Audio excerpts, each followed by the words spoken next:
આજે તો વિચાર્યું કે વહેલી રસોઈ બનાવી કાઢીશ, ત્યાં જ વ્યાનાની તબિયત બગડી. તો વાત જાણે એમ છે મિત્રો કે વ્યાના બપોરે ખાઈને સૂઈ ગઈ હતી અને હું મારા કામમાં લાગી ગઈ હતી. અને જો હવે સાંજે વિચાર્યું કે વહેલું જ ખાવાનું બનાવી કાઢીશ અને આજે બનાવવાનો તમારે રોટલાની રેસીપીનો વિડીયો. ત્યાં જ વ્યાનાની તબિયત બગડી. ચેક કરી તો તાવ નહોતો અને ખાસી શરદી હતી, એટલે બંને બાળકોને તૈયાર કર્યા અને હું નીકળી ગઈ સીધું દવાખાને જવા માટે. દવાખાને પહોંચી ગયા બાદ અંદર પેશન્ટ હતા, એટલે અમે પણ થોડી રાહ જોઈ અને બંને બાળકો રમતા હતા ત્યાં હું પણ રાહ જોતી હતી. હવે દવા લીધા બાદ સીધા અમે ઘરે આવતા હતા, ત્યાં જ વ્યાના કે અહીંયા ગ્રાઉન્ડ છે એટલે મમ્મી અમારે રમવું છે અને મંદિર પણ છે એટલે બાળકો રમ્યા અને ત્યાં બહુ મચ્છર કરી એટલે પછી બાળકોને ઘરે લઈ આવી. યુવાંશ રમીને થાકી ગયો એટલે સીધો એને સુવડાવી દીધો અને વ્યાના બેસી ગઈ લેસન કરવા માટે. એટલે હવે આપણે બનાવીશું અહીંયા ચોખાના રોટલા. જુઓ અહીંયા લોટ લઈ લીધો છે અને એલ્યુમિનિયમનો તવો પણ લઈ લીધો છે. ચોખાના રોટલા એટલે કે પાણીપુડા બનાવવા માટે આપણે એલ્યુમિનિયમનો જ તવો જોઈએ અને બીજો ના ચાલે. તો અહીંયા મેં કરકરો લોટ લીધો છે ચોખાનો, એટલે કે ના જાડો અને ના પાતળો. જુવાર અને બાજરાનો લોટ હોય ને એકદમ ઝીણો હોય, આપણે એના કરતાં થોડો જાડો લોટ લેવાનો. એટલે તમે મારા હાથમાં જોઈ શકો છો એકદમ દરદરો લોટ છે, કકરો લોટ છે. હવે એમાં મેં થોડું પાણી નાખી દીધા બાદ ધીમે ધીમે એને મસળવાનું ચાલુ કરી દીધું. એમાં મેં મીઠું નથી નાખ્યું કારણ કે અમે મીઠું નથી ખાતા,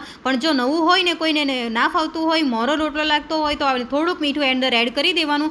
અને હવે એમાં જો આપણે ધીમે ધીમે ત્યાં સુધી મસળવાનું જ્યાં સુધી એને એકદમ ચિક્કાસ ન થઈ જાય, એટલે કે જેમ ઢોસાનું બેટર હોય ને એકદમ ચિક્કાસવાળું એવું થઈ જાય ને ત્યાં સુધી આપણે એને મસળ્યા જ કરવાનું અને ધીમે ધીમે પાણી એડ કરતું જ જવાનું. એમાં છે ને ગાંઠડા ના હોવા જોઈએ, એનું પણ આપણે ધ્યાન રાખવાનું છે. હવે અહીંયા જે બેટર બની ગયું છે ને આ એકદમ જો એકદમ પાતળું બેટર થઈ ગયું છે, એટલે કે આપણે ઇડલી ઢોસા જેવું હોય ને એના કરતાં થોડુંક આપણે પાતળું રાખવાનું. અહીંયા તમે મારા હાથમાં જોઈ શકો છો કે કેવી કન્સિસ્ટન્સી છે, એટલે આવું આપણે પાતળું રાખવાનું. અહીંયા જો અમે થોડોક ઉપર લોટ છાંટી દીધો એટલે એકદમ ફીટી ગયો ને એટલે સમજી જવાનું કે તવો એકદમ ગરમ થઈ ગયો છે.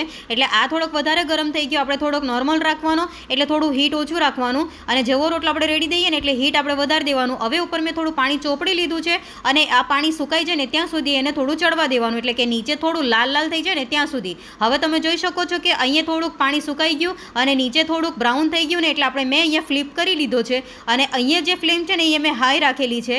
તો હવે જુઓ અહીંયા રોટલો બંને બાજુ શેકાઈને તૈયાર થઈ ગયો અને એકદમ ડોટ ડોટ થઈ ગયા ને થોડા કાળાશ એટલે કે લાલ પડતા જેવા ડોટ થઈ જાય એટલે રોટલા એકદમ પરફેક્ટ બનીને તૈયાર થઈ જાય છે. હવે અહીંયા મેં એ જ રીતે બીજો રોટલો રેડવાનું ચાલુ કરી દીધું છે. તમે જોઈ શકો છો કે હું અહીંયા મારે ફાસ્ટ રોટલા બને છે, પણ જો નવું હોય ને તો ધીમે ધીમે એક નાનો રોટલો રેડવાનો અને એના પછી બીજો નાનો રેડવાનો. ધીમે ધીમે આ પ્રોસેસ તમે કરશો ને એટલે 2 થી 3 દિવસમાં તમે રોટલા બનાવવાના માસ્ટર બની જશો. હવે અહીંયા બધા જ રોટલા બનીને તૈયાર થઈ ગયા છે અને એકદમ સરસ અને પતલા પતલા રોટલા બની ગયા છે અને લગભગ અહીં 4 થી 5 રોટલા બનીને તૈયાર થઈ ગયા છે. અને આ રોટલો તમે જુઓ એકદમ પોચો છે અને હાથમાં છે ને એકદમ વળી જાય ને એવો રોટલો છે, થેપલાની જેમ છે, પતલો પતલો. અને આપણે રૂમાલની ઘડી વાળીએ ને એવો રોટલો બનીને તૈયાર થઈ ગયો છે. હવે અહીંયા શાક પણ બની ગયું છે એટલે હવે રોટલા સાથે ખાવાની મજા આવશે. જોડે મેં અહીંયા આંબા હળદરનું અથાણું લઈ લીધું છે જે ખાવામાં ખૂબ સરસ લાગે. વ્યાનાને થાળી પીરસી કાઢી અને હું યુવાન સાથે જમી. હવે રોટલાની રેસીપી મળી ગઈ હોય ને તો મને કમેન્ટમાં જરૂર લખજો કે મળી ગઈ છે. હવે મળીશું કાલે. આવજો.